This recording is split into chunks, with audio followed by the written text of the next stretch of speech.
Hello everyone, welcome to chemism. तो ये हमारा रहने वाला है इलेक्ट्रोफाइल्स एंड न्यूक्लियोफाइल्स का थर्ड लेक्चर। इससे पहले दो वीडियोस मैंने ऑलरेडी अपलोड किए हैं जिसमें हमने बेसिक कॉन्सेप्ट देखा है और उसके बाद न्यूक्लियोफाइल हमने कंप्लीट भी किया।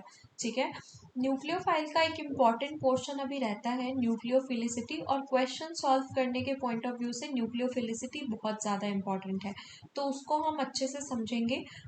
उसके पहले हम क्या करेंगे, इलेक्ट्रोफाइल्स का भी बेसिक वाला पोर्शन कंप्लीट कर लेते हैं, फिर हम चलेंगे न्यूक्लियोफिलिसिटी पे। ठीक है, तो अभी हम स्टार्ट करेंगे इलेक्ट्रोफाइल्स। जिसको भी न्यूक्लियोफाइल्स वाला वीडियो पूरा अच्छे से समझ आया है उसको ये इलेक्ट्रोफाइल बहुत इजीली समझ आ जाएगा, क्योंकि सिमिलर कॉन्सेप्ट यूज होने वाले हैं। आप बस ये समझ लो कि जो हमने लास्ट वीडियो में पढ़ा ऑलमोस्ट उसका रिवर्स चलने वाला है सब कुछ। तो स्टार्ट करते हैं डेफिनेशन से। इलेक्ट्रोफाइल्स होते क्या हैं? नेम से पता चल रहा है, इलेक्ट्रो प्लस फाइल्स। तो इलेक्ट्रो का क्या मतलब होता है? इलेक्ट्रॉन। और फाइल का मतलब होता है लविंग। तो इसका क्या मतलब है? Electrophiles are basically electron loving species. Okay, next point, are attacked by electron rich species. अब सिंस हम न्यूक्लियोफाइल्स लास्ट वीडियो में ही कंप्लीट करके आए हैं तो इसको हम इलेक्ट्रॉन रिच ना बोल के क्या बोल सकते हैं? न्यूक्लियोफाइल, है ना। अब देखो, ये वाली चीज हमने लास्ट वीडियो में भी पढ़ी थी कि न्यूक्लियोफाइल इलेक्ट्रोफाइल पे जाके अटैक करते हैं, सेम चीज यहाँ भी पढ़ रहे हैं। ओके, अब जो हमने बेसिक कॉन्सेप्ट वाली वीडियो में बात पढ़ी थी वो क्या थी?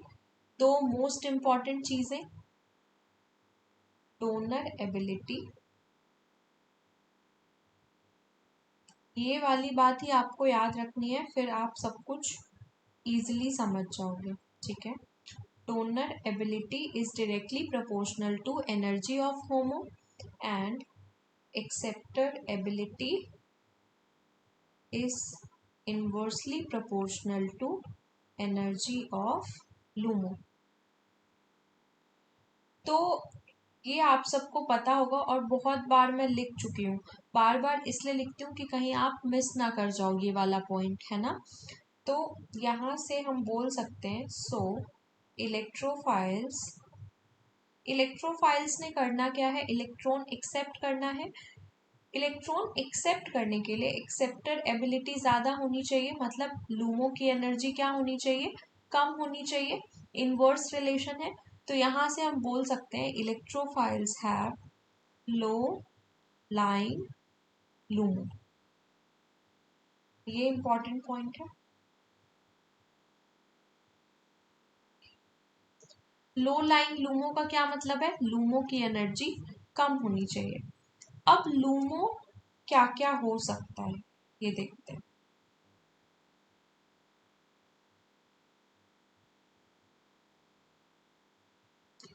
लूमो हो सकता है vacant p orbital, vacant d orbital, empty pi star, empty sigma star, ये सारे लूमो हो सकते हैं। ठीक है, अब मुझे कैसे पता चला ये देखते हैं। हम जब एमओटी ड्रॉ कर रहे थे ऑर्गेनिक कंपाउंड्स का, तो उसमें क्या क्या होता था? एक हम सेंटर से लाइन ड्रॉ करते थे, फिर नीचे सिग्मा, उतना ही ऊपर सिग्मा स्टार, यहाँ पे पाई, यहाँ पे पाई स्टार, यही कर रहे थे, है ना। इस वाले लेवल को मैंने बोला था कि ये नॉन बॉन्डिंग भी हो सकता है और p ऑर्बिटल भी हो सकता है। ओके, अब ये बात आपको ध्यान होगी कि ये पाई वाला लेवल हम तभी ड्रॉ करते थे जब किसी कंपाउंड में पाई बॉन्ड एग्जिस्ट करता था, है ना। अगर पाई बॉन्ड, सपोज मैं अगर सी आई बॉन्ड के लिए अगर एमओटी ड्रॉ करूंगी तो इसमें कोई पाई बॉन्ड नहीं है, तो ये पाई वाला लेवल तो शो नहीं करूंगी। तो अगर किसी कंपाउंड में पाई बॉन्ड है तो ये पाई वाला लेवल तो ऑलरेडी फिल्ड होगा, है ना। सिग्मा बॉन्ड है तो सिग्मा वाला लेवल ऑलरेडी फिल्ड होगा। वेकेंट होने के चांसेस हैं कि पी ऑर्बिटल वेकेंट हो सकता है, पाई स्टार वेकेंट हो सकता है, या सिग्मा स्टार वेकेंट हो सकता है। ये दोनों तो कभी भी वेकेंट नहीं रहने वाले। तो these two can never act as LUMO, है ना, can never act as LUMO. तो लूमो हमारे यही हो सकते हैं, ठीक है। ओके, अब देखते हैं इलेक्ट्रोफाइल्स कितने टाइप्स के होते हैं। सिमिलर वे में जैसे हमने किया था न्यूक्लियोफाइल के केस में, वैसे ही करेंगे यहाँ पे भी। सबसे पहले दो पार्ट्स में इसको क्लासिफाई कर देते हैं, न्यूट्रल एंड चार्ज्ड। अच्छा, एक बात रह गई कि इलेक्ट्रोफाइल्स को हम रिप्रेजेंट करते हैं E प्लस से। अब यहाँ पे भी सेम बात है कि E प्लस से रिप्रेजेंट करते हैं, but this does not mean कि इलेक्ट्रोफाइल्स हमेशा पॉजिटिव चार्ज कैरी करेंगे, they can be neutral also, ठीक है। ओके, तो इलेक्ट्रोफाइल्स को हम पहले दो कैटेगरी में क्लासिफाई करेंगे, neutral electrophile and charged electrophile. Again charged वाला तो सिंपल है, इनमें होगा they carry positive charge, they carry positive charge. इनके एग्जाम्पल्स में हम लिख सकते हैं H प्लस, कार्बोकैटायंस, या फिर मेटल आयंस, है ना, ये सारे हो सकते हैं, एक्सेट्रा और भी काफी कुछ हो सकता है, बस उनमें पॉजिटिव चार्ज होता है, ठीक है। न्यूट्रल इलेक्ट्रोफाइल की बात करते हैं। न्यूट्रल इलेक्ट्रोफाइल में अगेन तीन कैटेगरीज हैं, क्या क्या है। Electrophile having vacant orbitals, electrophile having empty pi star, electrophile having empty sigma star, ठीक है, ये सारे हो सकते हैं। अब एग्जाम्पल देखते हैं सबका। इलेक्ट्रोफाइल हैविंग वेकेंट ऑर्बिटल के एग्जाम्पल में हम लिख सकते हैं क्या क्या, BF3, AlCl3, TiCl4 एक्सेट्रा, और भी बहुत सारे हो सकते हैं। पहले इनको देखते हैं फिर चलेंगे आगे। तो BF3 और AlCl3 के पास होता है एम्प्टी p ऑर्बिटल, TiCl4 के पास होता है एम्प्टी d ऑर्बिटल। BF3 के पास एम्प्टी p ऑर्बिटल होता है, ये हमें कैसे पता चलेगा। तो बोरोन का एटॉमिक नंबर कितना होता है, 5, है ना, एटॉमिक नंबर होता है 5, तो इसका कॉन्फ़िगरेशन होगा 1s2 2s2 2p1। इसका अगर मैं ग्राउंड स्टेट में लिखूं कॉन्फ़िगरेशन, ग्राउंड स्टेट में सिर्फ वैलेंस सेल को कंसिडर करते हैं बॉन्ड फॉर्मेशन के लिए, तो ये हो गया हमारा 2s, ये हो गया 2p। 2s में 2 इलेक्ट्रॉन्स है, 2p में 1 इलेक्ट्रॉन है। ग्राउंड स्टेट में कुछ ऐसा सिचुएशन है। अब आपको पता है कि बॉन्ड फॉर्मेशन के लिए हमें लेके जाना पड़ता है किसमें, एक्साइटेड स्टेट में। बोरोन ने 3 फ्लोरीन के साथ 3 बॉन्ड्स बनाए, तब बना BF3। तो बॉन्ड फॉर्मेशन के लिए हम इसको लेके जाएंगे एक्साइटेड स्टेट में। एक्साइटेड स्टेट में कैसा दिखेगा, सारे इलेक्ट्रॉन्स अनपेयर्ड हो जाएंगे एक्साइटेड स्टेट में, ये 1 2 3, 3 अनपेयर्ड इलेक्ट्रॉन्स हो गए। अब 3 फ्लोरीन एटम आएगा अपना एक एक इलेक्ट्रॉन लेके, राइट, और ये सारे ऐसे ऐसे बॉन्ड बना लेंगे, तो BF3 बन जाएगा। BF3 के बनने के बाद भी एक वेकेंट p ऑर्बिटल तो बचा है ना, वेकेंट p ऑर्बिटल, और इसी p ऑर्बिटल की वजह से BF3 इलेक्ट्रोफाइल के जैसा एक्ट करता है। अब हम देखते हैं TiCl4 को,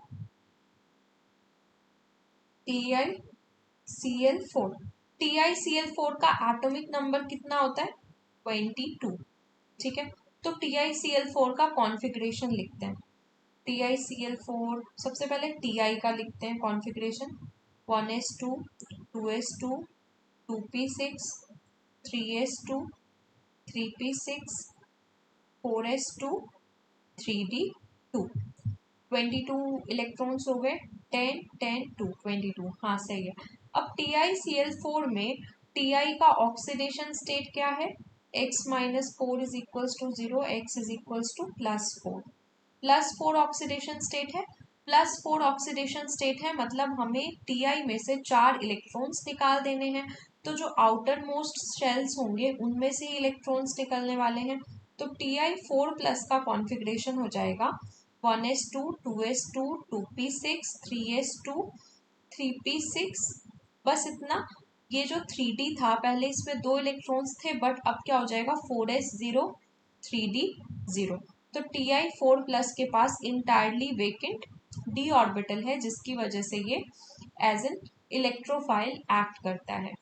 अब electrophile having empty pi star.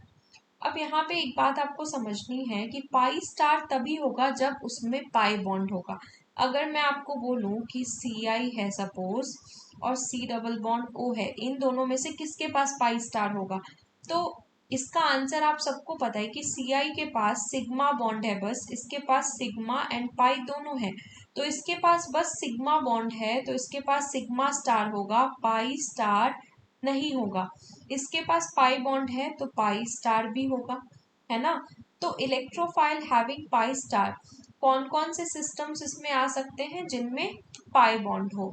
Example में मोस्ट कॉमन वाला है हमारा कार्बोनिल। ठीक है। अब देखो electrophile having empty sigma star, तो सिग्मा स्टार सिग्मा बॉन्ड है तो सिग्मा स्टार भी होगा। इसमें आप मोस्ट कॉमन वाला लिख लो। ठीक है। इस वाले केस को ना हम थोड़ा डिटेल में डिस्कस करेंगे अभी।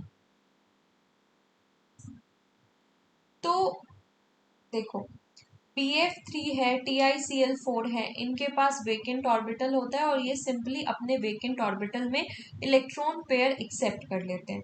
ठीक है। सिग्मा स्टार वाले को देखते हैं। आपको याद होगा लास्ट क्लास में मैंने SN2 की बात की थी। SN2 में मैंने आपको बताया था कि न्यूक्लियोफाइल आता है और हमारा सबस्ट्रेट कुछ ऐसा दिखता है। हमारा सबस्ट्रेट कुछ ऐसा दिखता है, ये होता है Ci का सिग्मा और ये होता है सिग्मा स्टार। तो न्यूक्लियोफाइल क्या करता है, सिग्मा स्टार में इलेक्ट्रॉन्स डालता है जिसकी वजह से सिग्मा बॉन्ड टूट जाता है। ठीक है, ये मैंने आपको बताया था SN2 में कुछ ऐसा होता है। अब क्वेश्चन है कि न्यूक्लियोफाइल ने Ci के ही सिग्मा स्टार में इलेक्ट्रॉन्स क्यों डाले? यहाँ पे जो CH बॉन्ड है ये भी तो सिग्मा है, अगर तो CH बॉन्ड का भी सिग्मा स्टार होगा, न्यूक्लियोफाइल्स ने उसमें इलेक्ट्रॉन क्यों नहीं डाले, है ना। तो ये वाली बात समझते हैं अभी। देखो आपको यहाँ पे एक चीज समझनी पड़ेगी उसके पहले। देखो एक होता है सिग्मा स्टार, एक होता है सिग्मा, इन दोनों के बीच कुछ एनर्जी डिफरेंस होता है। इसको सपोज हमने बोल दिया डेल्टा ई। यहाँ पे थोड़ा सा कॉन्सेप्ट आता है ओवरलैपिंग का। ठीक है। तो बेटर ओवरलैपिंग के केस में क्या होता है, delta E is larger. Poor overlapping के केस में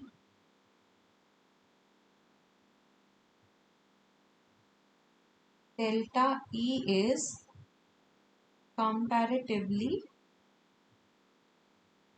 smaller, right? अब हमारे पास दो केसेस हैं, एक है CH, एक है Cl।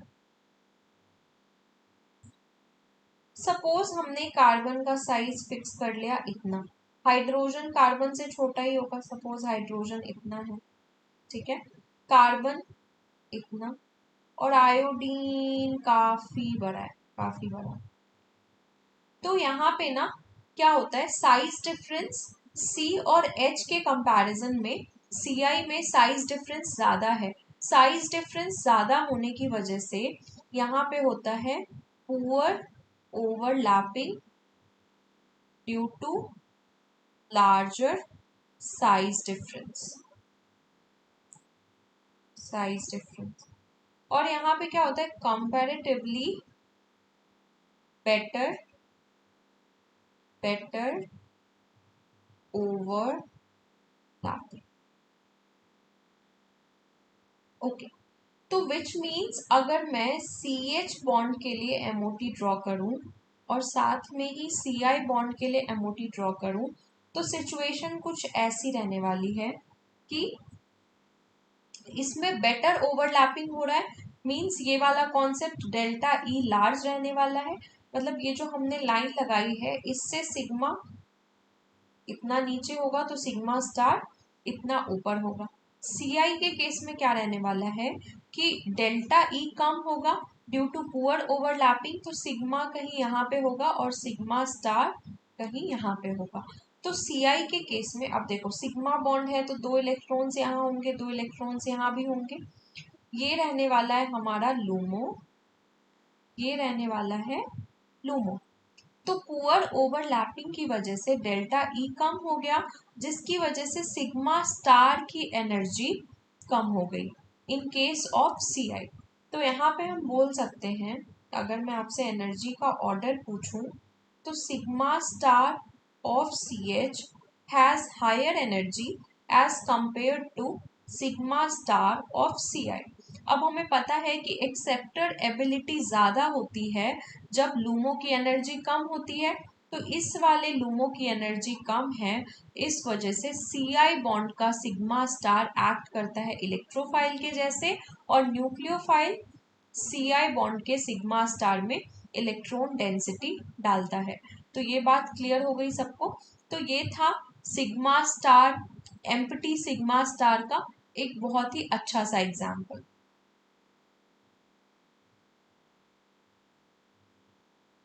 आपने ये वाली बात भी आपको समझ आ गई होगी कि अगर सिग्मा स्टार को हमें लूमो बनाना है तो उस केस में कुछ भी करके सिग्मा स्टार की एनर्जी कम करानी पड़ेगी, है ना, क्योंकि सिग्मा स्टार सबसे ऊपर लाई करता है MOT में। और हमने एक तरीका भी ढूंढ लिया सिग्मा स्टार की एनर्जी कम कराने के लिए।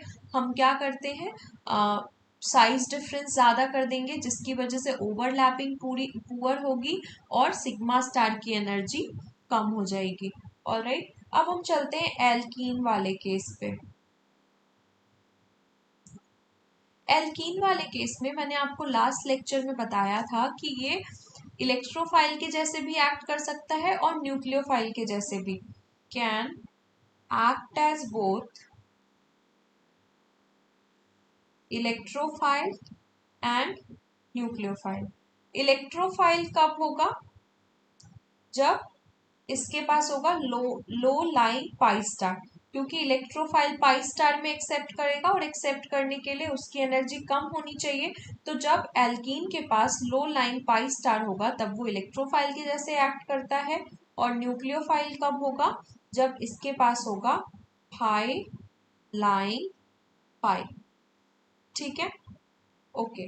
अब सपोज मैंने क्या किया, दो एल्कीन्स लिए, एक में मैंने लगा दिया इलेक्ट्रॉन डोनेटिंग ग्रुप, दूसरे में लगा दिया इलेक्ट्रॉन विड्रॉइंग ग्रुप। बाकी सारी चीजें सेम है, जो भी डिफरेंस आने वाला है वो इन ग्रुप्स की वजह से आने वाला है। एक में है इलेक्ट्रॉन डोनेटिंग ग्रुप, दूसरे में है इलेक्ट्रॉन विड्रॉइंग ग्रुप। तो क्या डिफरेंस आएगा इसकी वजह से देखते हैं। यहाँ पे सबसे पहले हम लिखेंगे electron donating group increases the energy of levels. ठीक है, बहुत इंपॉर्टेंट पॉइंट है। Second point, electron withdrawing group decreases the energy of levels. बड़ा सा क्लाउड बना लो, इंपॉर्टेंट है। ओके, अब सपोज मैंने 3 सिस्टम्स लिखे, एक में हमारे पास है इलेक्ट्रॉन डोनेटिंग ग्रुप, दूसरे में है normal hydrogen electron withdrawing group.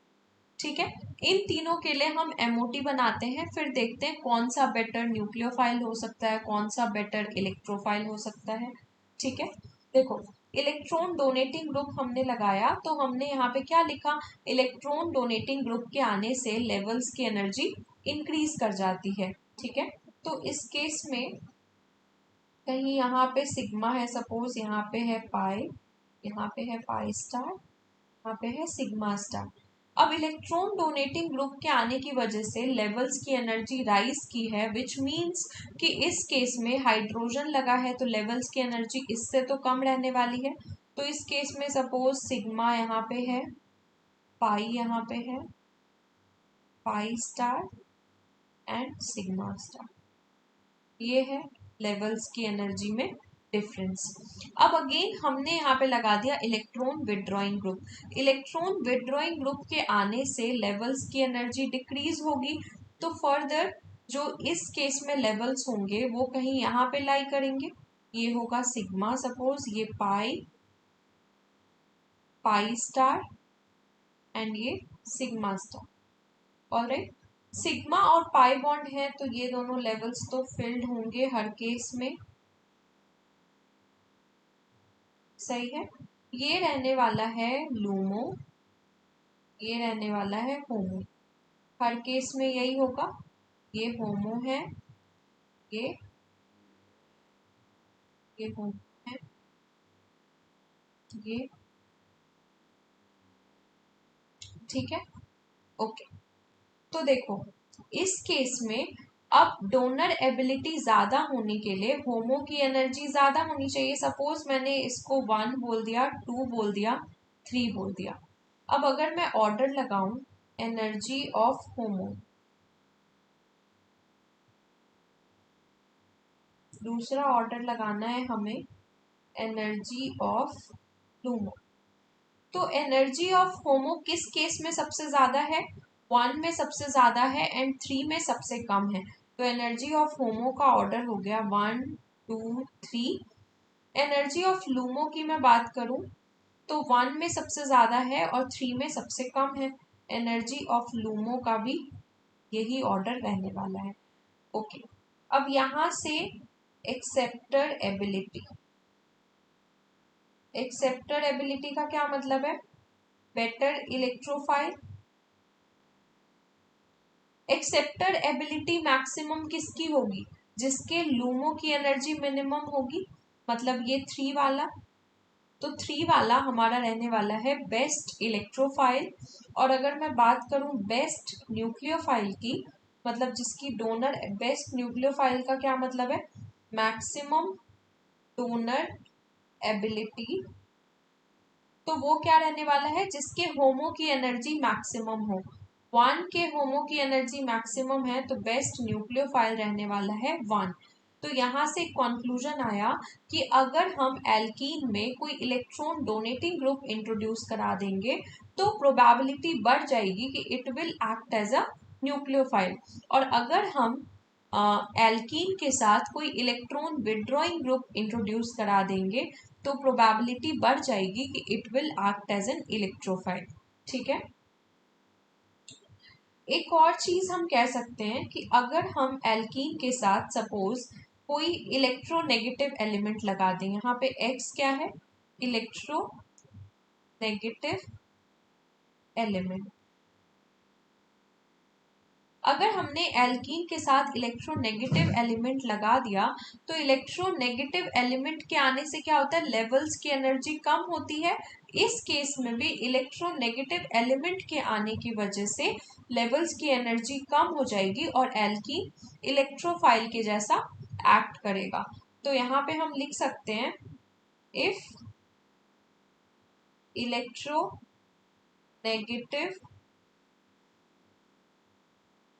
elements are introduced, alkenes can act as electrophile। ठीक है, तो आई थिंक इलेक्ट्रोफाइल में इतना सफिशिएंट होगा, आप इसको रिवाइज करना। नेक्स्ट क्लास में एक अच्छा सा क्वेश्चन लेके आऊंगी मैं और फिर उसको हम सॉल्व करेंगे जितना भी हमने अब तक पढ़ा है, और फिर न्यूक्लियोफिलिसिटी शुरू करेंगे। तब तक के लिए आप अच्छे से रिवाइज करेंगे। Thank you for watching.